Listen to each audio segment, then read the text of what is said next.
Hello दोस्तों, आपको अपने चैनल यूनिक एग्ज़ाम स्टडी में स्वागत है। तो चलिए हम एनसीईआरटी के क्लास 8 के जो संसाधन जो चैप्टर है, भूगोल का जो ज्योग्राफी का क्लास 8 है, संसाधन चैप्टर को हम क्या करेंगे, समझेंगे आज। तो चलिए सबसे पहले हम शुरू करते हैं संसाधन। आप स्क्रीन पर देख सकते हैं संसाधन। सबसे पहले हम समझ लेते हैं संसाधन क्या होता है। संसाधन कहने का तात्पर्य है कोई भी ऐसी वस्तु या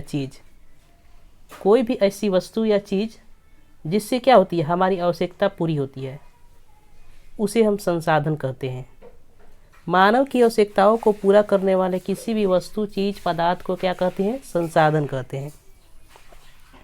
तो आइए हम क्या करते हैं, चैप्टर को पढ़ते हैं। इसमें लिखा है, मोना और राजू अपना घर साफ करने में अम्मा की मदद कर रहे थे। इन सभी चीज़ों को देखो, कपड़े, बर्तन, अनाज, कंघा, शहद की बोतल, किताबें, इनमें से प्रत्येक जो है उपयोगी है, मोना ने कहा, इसलिए ये महत्वपूर्ण है। अम्मा ने कहा, ये संसाधन है। जितने सारे वस्तु दिखाई गई है, कंघा, शहद, बोतल, किताब, ये सारे संसाधन हैं। अब संसाधन क्या है, अम्मा से राजू ने प्रश्न पूछा। अम्मा ने बताया प्रत्येक वस्तु जिसका उपयोग आवश्यकताओं को पूरा करने के लिए किया जा सकता है, वह संसाधन होता है।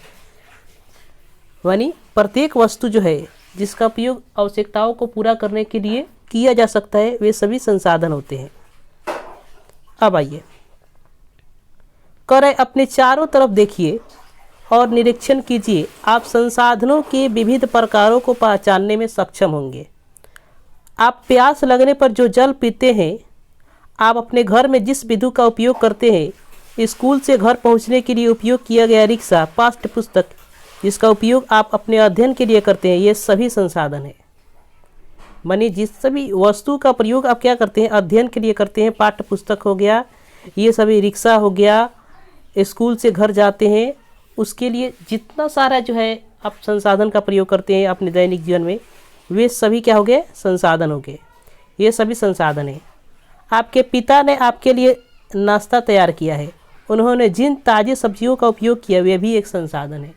आप सब्जी तैयार करने के लिए, सब्जी खाने के लिए, पानी पीने के लिए, जितने सारे वस्तुओं का उपयोग आप अपने दैनिक जीवन में करते हैं, वे सभी संसाधन होते हैं। अब आइए आगे चलते हैं।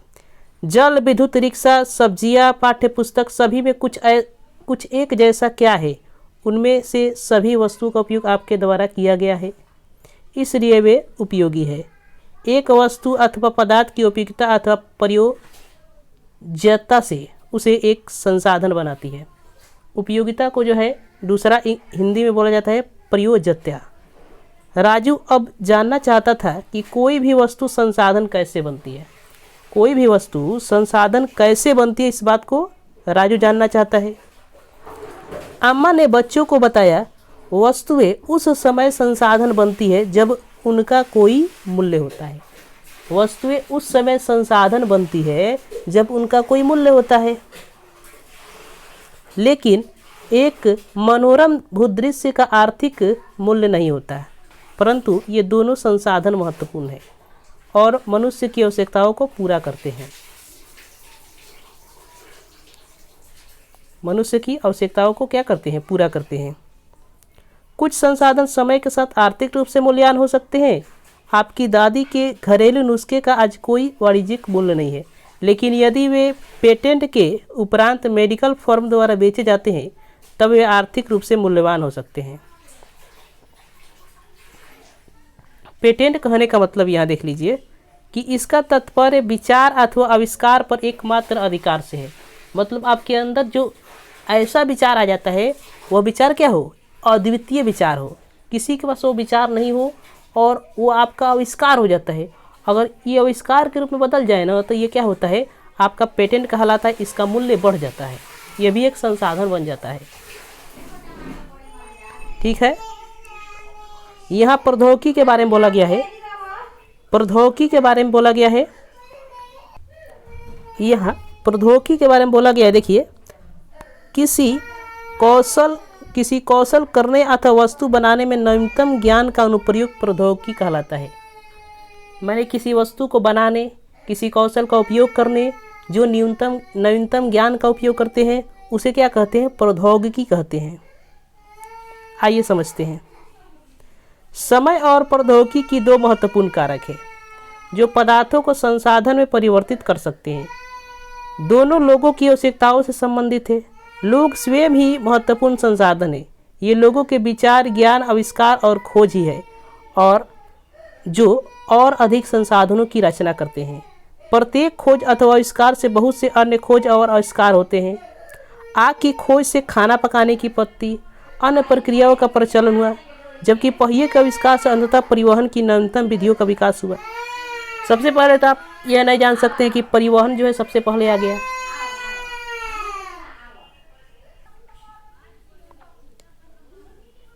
नवीनतम विधियों का विकास हुआ है।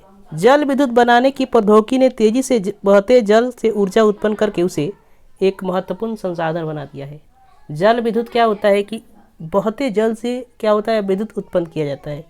यह भी एक प्रकार का संसाधन बन गया है।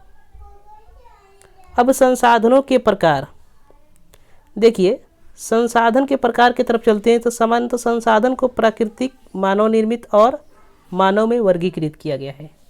संसाधन तीन प्रकार के होते हैं। एक प्राकृतिक संसाधन होता है, दूसरा मानव निर्मित संसाधन होता है और तीसरा मानव संसाधन होता है। तो सबसे पहले आइए प्राकृतिक संसाधन के बारे में हम समझते हैं।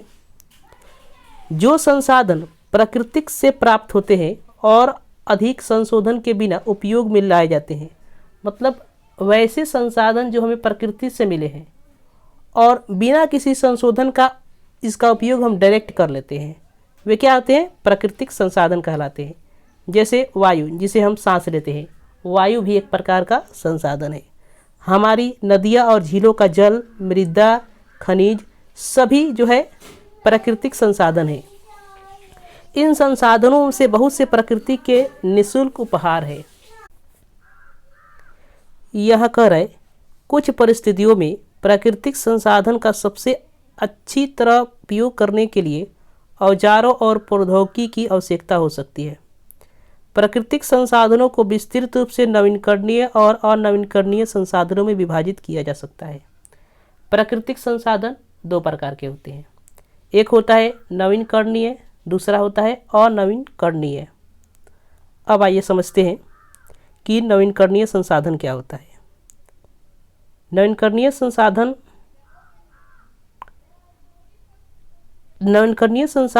वे संसाधन है जो शीघ्रता से नवीकृत अथवा पुनः पूरित हो जाते हैं। मतलब क्या है कि जिन संसाधन को हम एक बार उपयोग कर लेते हैं तो फिर से इसे उपयोग कर सकते हैं, इसमें पुनः संसाधित करके इसको उपयोग कर सकते हैं, वे नवीकरणीय संसाधन होते हैं। इनमें से कुछ असीमित है और उन पर मानवीय क्रियाओं का प्रभाव नहीं होता, जैसे सौर और पवन ऊर्जा।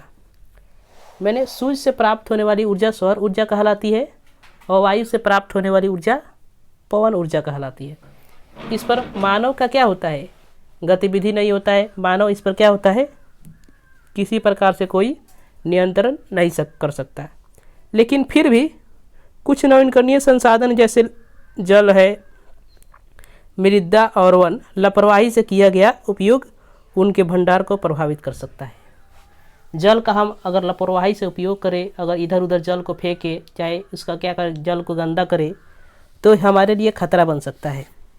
जल असीमित नवीकरणीय संसाधन जो है प्रतीत होता है, फिर भी जल की कमी और प्राकृतिक जल स्रोतों का सूखना आज विश्व के बहुत से भागों में एक बड़ी समस्या है। जल भले ही आपको नवीकरणीय संसाधन है लगता है, लेकिन आज जल की कमी हो गई है। पीने लायक जल नहीं बचा है। पीने योग्य जो जल होता है वो जल क्या है? आज उपलब्ध नहीं है। बहुत से ऐसे भाग है संसार के, विश्व के, जहाँ जो है हमेशा सूखा रहता है और कहीं कहीं तो बाढ़ आ जाता है। अब आइए, अनवीकरणीय संसाधन वे संसाधन हैं जिनका भंडार सीमित है। अनवीकरणीय संसाधन वे संसाधन हैं जिनका भंडार सीमित है। भंडार के एक बार समाप्त होने के बाद उनके नवीनीकृत या पुनः पूरित होने में हजारों वर्ष लग जाते हैं। जैसे मान लीजिए कोयला बना है, तो कोयला जो है एक बार उपयोग कर लेते हैं तो इसको दोबारा बनाने के लिए हजारों वर्ष लग जाएंगे, क्योंकि अब जानते हैं कि कोयला का निर्माण कैसे हुआ। कोयला का निर्माण जो है लाखों करोड़ों वर्षों में होता है, नीचे दब जाने के बाद जो है पेड़ पौधों के या जीव जंतु के। अब आइए, अब आगे चलते हैं। यह अवधि मानव जीवन की अवधि से बहुत अधिक है। इस प्रकार के संसाधन अनवीनकरणीय संसाधन कहलाते हैं। जैसे कोयला हो गया, पेट्रोलियम हो गया, प्राकृतिक गैस हो गया, इसके कुछ उदाहरण है। प्राकृतिक संसाधनों का वितरण भूभाग, जलवायु, ऊंचाई जैसे अनेक भौतिक कारकों पर निर्भर करता है। प्राकृतिक संसाधन, उसका वितरण अगर चाहे तो इसका भूभाग यानी कैसा भूभाग है, जलवायु कैसा है, ऊंचाई कैसी है, ऊंची है कि नीची है, जैसे अनेक भौतिक कारक है, इस पर क्या करता है, निर्भर करता है। पृथ्वी पर इन कारकों में विभिन्नता के कारण संसाधनों का वितरण असमान है। संसाधन अगर पूछ दे आपसे क्वेश्चन में कि कहीं संसाधन ज़्यादा पाया जाता है तो कहीं संसाधन कम पाया जाता है, इसका कारण क्या है? तो इसमें क्या होती है, बहुत सारे भौतिक विविधताएँ होती है, जिसे आपको हमने भूभाग बताया, जलवायु बताया। अब आते हैं मानव निर्मित संसाधन। मानव निर्मित कहने का मतलब हो गया कि जिसको मानव ने बनाया। कभी कभी प्राकृतिक पदार्थ अर्थात तब संसाधन बन जाते हैं जब उसका मूल रूप से बदल दिया जाता है। जैसे मान लीजिए लकड़ी आपको क्या मिला, प्राकृतिक संसाधन मिला, और इसको क्या किया आप, लकड़ी से टेबल बना दिए, दरवाज़ा बना दिए, कुर्सी बना दिए, ये कौन सा संसाधन हो गया, मानव निर्मित हो गया। प्राकृतिक संसाधन के रूप में परिवर्तन करके मानव के द्वारा उपयोगी बना दिया जाता है, उसे मानव निर्मित संसाधन कहते हैं। लौह अयस्क उस समय संसाधन नहीं था जब तक लोगों ने उनका लोहा बनाना नहीं सीखा था। अब मान लीजिए आपको लोहा डायरेक्ट तो नहीं मिलता है, यह अयस्क के रूप में प्राप्त होता है। लोग प्राकृतिक संसाधन का उपयोग पुल, सड़क, मशीन, वाहन बनाने में करते हैं, जो मानव निर्मित संसाधन के नाम से जाने जाते हैं। मानव निर्मित संसाधन के नाम से जाने जाते हैं। प्रौद्योगिकी भी एक मानव निर्मित संसाधन है। इसलिए हम जैसे लोग प्राकृतिक संसाधनों का उपयोग करके मानव निर्मित संसाधन बनाते हैं। मोना ने समझाते हुए कहा, हाँ। राजू ने स्वीकृति में सिर हिलाया। अब मानव निर्मित संसाधन समझ गए तो अब मानव संसाधन भी आप समझ गए होंगे। मानव भी एक प्रकार का संसाधन है। इसके पास कुछ दिमाग है, कुछ क्या है, इसका मस्तिष्क है, इसके पास कुछ कौशल है। यही कौशल क्या करता है, इसको अन्य संसाधनों को क्या करता है, रूप परिवर्तन में मदद करता है। इसी वजह से हम कह सकते हैं कि मानव एक संसाधन है। लोग और अधिक संसाधन के लिए प्रकृति का सबसे अच्छा उपयोग तभी कर सकते हैं जब उसके पास ऐसा करने का ज्ञान, कौशल प्रौद्योगिकी उपलब्ध हो। मतलब ज्ञान हो, कौशल हो और प्रौद्योगिकी आपके पास उपलब्ध है, तभी आप संसाधन को उपयोग कर सकते हैं। इसलिए मनुष्य एक विशिष्ट प्रकार का संसाधन है। तो इस प्रकार हम कह सकते हैं कि मनुष्य एक विशिष्ट प्रकार का संसाधन है। अतः लोग मानव संसाधन है। शिक्षा और स्वास्थ्य लोगों को बहुमूल्य संसाधन, यह कहने का मतलब है शिक्षा और स्वास्थ्य जो है लोगों को बहुमूल्य संसाधन बनाने में मदद करते हैं। अधिक संसाधनों के निर्माण में समर्थ होने के लिए लोगों के कौशल में सुधार करना मानव संसाधन विकास कहलाता है। संसाधन का संरक्षण अब देखते हैं। मोना ने एक बुरा स्वप्न देखा। उसने देखा कि पृथ्वी पर सारा जल सूख गया और सारे पेड़ कट गए। वहाँ पर ना तो छाया ही थी और ना ही कुछ खाने पीने के लिए था। लोग परेशान हो रहे थे और चारों तरफ भोजन और छाया की तलाश में निराश घूम रहे थे। उसने अपनी माँ को सपने के बारे में बताया। उसने पूछा, अम्मा क्या यह सच हो सकता है हाँ, आमा ने उत्तर दिया। यदि हम नवीकरणीय संसाधनों के प्रति सतर्क नहीं रहते हैं तो वे बहुत ही दुर्लभ हो सकते हैं और अनवीकरणीय संसाधन नीचे ही समाप्त हो सकते हैं। राजू ने कहा, हम इसके लिए क्या कर सकते हैं? बहुत कुछ, अम्मा ने उत्तर दिया। आप अपने दोस्तों से बात क्यों नहीं करती? संसाधनों का सतर्कतापूर्वक उपयोग करना और उन्हें नवीकरणीकरण के लिए समय देना संसाधन संरक्षण कहलाता है। संसाधन का सतर्कतापूर्वक क्या करना? उपयोग करना, और उन्हें नवीकरण के लिए क्या करना, यानी नया बनने के लिए कुछ समय देना, क्या कहलाता है? संसाधन संरक्षण कहलाता है। संसाधनों का उपयोग करने की आवश्यकता और भविष्य के लिए उनके संरक्षण में संतुलन बनाए रखना सतत पोषणीय विकास कहलाता है।